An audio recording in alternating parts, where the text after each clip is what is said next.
I was wrong about this gouache. For years, I said that gouache can only be used fresh from the tube, creamy, opaque, and buttery. So when I bought these Caran pans, I thought I knew what would be my conclusion when testing them. But here again, I was wrong. Because the real question is not, can gouache pans replace gouache tubes?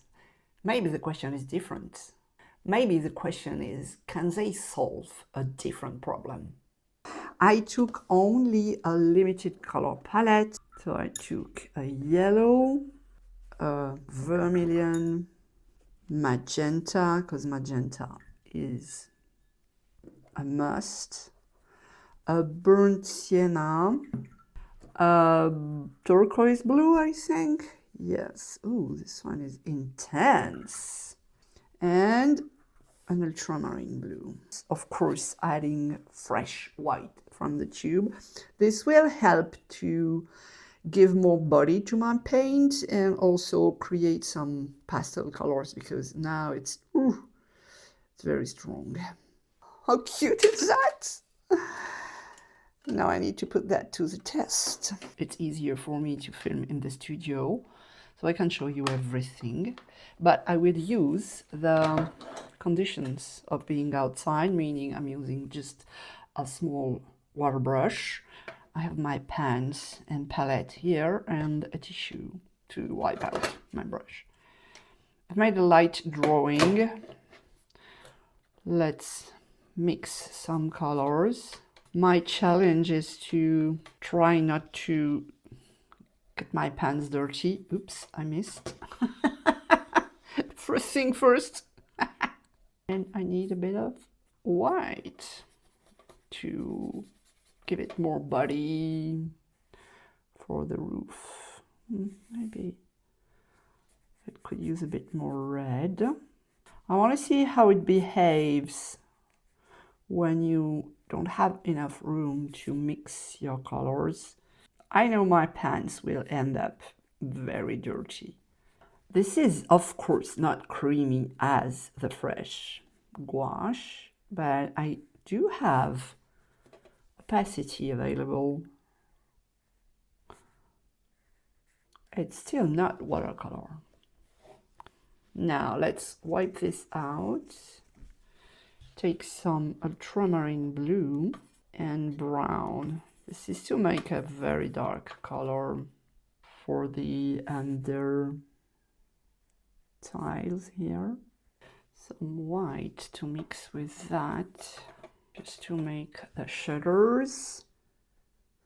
I'm trying not to clean my brush. Ooh, don't press too hard on the body, on the barrel, because you would get too much water.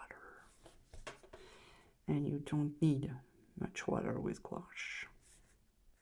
So I have squeezed water and my hair, well, the hair of my brush, not mine, is too wet now. Maybe a grayish color for the overall shape of the house would be great before adding the bricks. So let's wipe this out.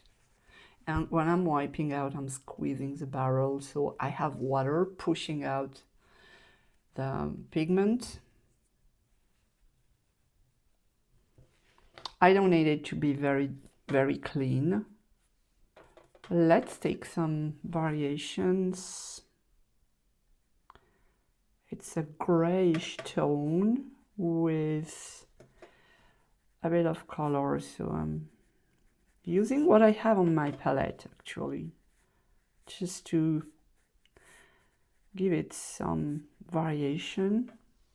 The only concern is to get the correct amount of water in your hair.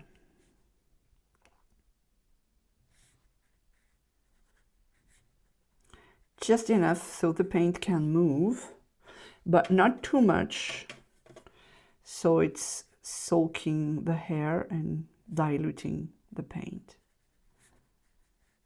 You see, this is not moving enough, so I want to grab a tiny bit more water. This is gouache, so you can come back on top of it and mix again, blend the colors. Actually, the pans are big enough so I can get a dirty part and a clean one. Now for the tree, it's a big one, so let's add a ton of water, treat it a bit like a watercolor. I think the key is to plan where you place your colors. And I mean by that, if you have kind of a green color on your brush, don't switch to orange. Fill all you can do with this color before cleaning your brush. This is where you need the opacity that you don't have. So add white to get the opacity. So what are my conclusions? First, the gouache is pretty hard to clean from the brushes, from the hair. So you need a large tissue or probably two different brushes, because this one is a small one. It has a small barrel and it was filled when I began, and I used about 2/3 of the water. So that might not be an issue, but you need to be aware of that. This is strangely, I would say, weirdly, using more water than watercolor, because the more water you need to clean the brush.